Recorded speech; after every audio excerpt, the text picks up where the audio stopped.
വീട്ടിൽ ഒരു ദിവസം സ്വസ്ഥമായി വീട്ടിൽ ഇരിക്കാം എന്ന് പറഞ്ഞുകൊണ്ട് അപ്പച്ചേട്ടൻ വന്നാൽ നമ്മൾ രണ്ടുപേരും അപ്പച്ചനെ സ്വസ്ഥമായി വീട്ടിൽ ഇരിക്കാൻ സമ്മതിക്കില്ല. നമ്മൾ എല്ലായിടത്തും അപ്പച്ചനെ കൊണ്ടേ പോകുമ്പോൾ അങ്ങനെ നമ്മൾ വിചാരിച്ചു ഇന്ന് ഉച്ചത്തേക്ക് ഫുഡ് പുറത്തുനിന്നാക്കാമെന്ന്. അങ്ങനെ നമ്മൾ നേരെ ബ്രദേഴ്സ് ഹോട്ടലിൽ കയറി. നമ്മൾ 2 ഊണും ഒരു ബിരിയാണിയാണ് ഓർഡർ ചെയ്തത്. ഞാനും ചോറാണ് ഓർഡർ ചെയ്തത്. പക്ഷെ 2 പിടി ചോറ് കഴിച്ചതിന് ശേഷം ഞാൻ ചോറ് മാറ്റി അപ്പച്ചനെ കൊടുത്തു.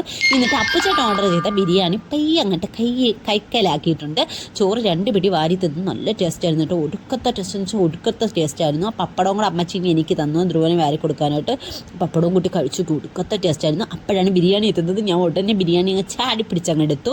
എന്നിട്ട് ഞാൻ ബിരിയാണിയാണ് കഴിച്ചത്. എന്നിട്ട് ഞാൻ ബിരിയാണി ധ്രുവനും കൊടുത്തു. ധ്രുവനും ഇച്ചിരി വാരി കൊടുത്തു. ആ ഇട്ട ബിരിയാണി കഴിച്ച് കഴിഞ്ഞതും ഞാൻ ഉടനെ പ്ലേറ്റ് തിരിച്ചു. എനിക്ക് ചോറ് മതി, എനിക്ക് ബിരിയാണി വേണ്ട എന്ന് പറഞ്ഞ് അവിടെ അങ്ങോട്ട് ഇരിക്കാൻ തുടങ്ങി. അവസാനം എനിക്ക് വീണ്ടും ചോറ് കൊണ്ട് തന്നു. ചോറിൻ്റെ കൂടെ നല്ല കേരക്കറിയായിരുന്നു. അങ്ങനെ അവിടെ ഇരുന്ന് നന്നായിട്ട് കഴിച്ചു. മുളകൊക്കെ ഇട്ട് അങ്ങോട്ട് കഴിച്ച് അടിപൊളി ടേസ്റ്റ് ആയിരുന്നു. അവിടെ ഇരുന്ന് പാമ്പ് ഒഴുങ്ങിയടക്കം ഞാൻ അവിടെ ഇരുന്നു. അത് കഴിഞ്ഞ് കുറച്ച് കഴിഞ്ഞപ്പോഴത്തേക്ക് വീണ്ടും നമ്മൾ അവിടെ നിന്ന് ഇറങ്ങി നേരെ വീട്ടിൽ എത്തിയിട്ട് വീണ്ടും നമ്മൾ കറങ്ങാനായിട്ട് അങ്ങ് ഇറങ്ങിയാണ്. മറിവാണ്ടിലെ പിണങ്ങി കിടങ്ങനെ അവനെയും കൊണ്ടുപോകണമെന്ന്. അവനെ ഞാൻ എവിടെ ഇരുത്തി കൊണ്ടുപോകുന്നത്. അങ്ങനെ നമ്മൾ നേരെ കായംകുളത്തോട്ട് പോവുകയാണ്. ധ്രുവൻ്റെ സന്തോഷം കണ്ട പുറത്തു പോകണേറ്റ. അങ്ങനെ നമ്മൾ വേഗം തന്നെ കായംകുളത്ത് എത്തിയിട്ടുണ്ട്. ആദ്യം നമ്മളൊരു മൊബൈൽ ഷോപ്പിലാണ് പോയത്. അത് കഴിഞ്ഞിട്ട് നമ്മൾ നേരെ ബജ്ജി കഴിക്കാനായിട്ട് പോയി.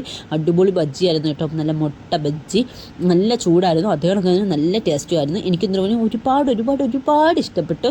ധ്രുവൻ്റെ ഫേസ് കാണുമ്പോൾ നിങ്ങൾക്കറിയാം ധ്രുവനെ എത്രമാത്രം ഇഷ്ടപ്പെട്ടെന്ന്. തിരിച്ചു വന്നപ്പോൾ ഒടുക്കത്തെ മഴയായിരുന്നു. അപ്പം അത്ര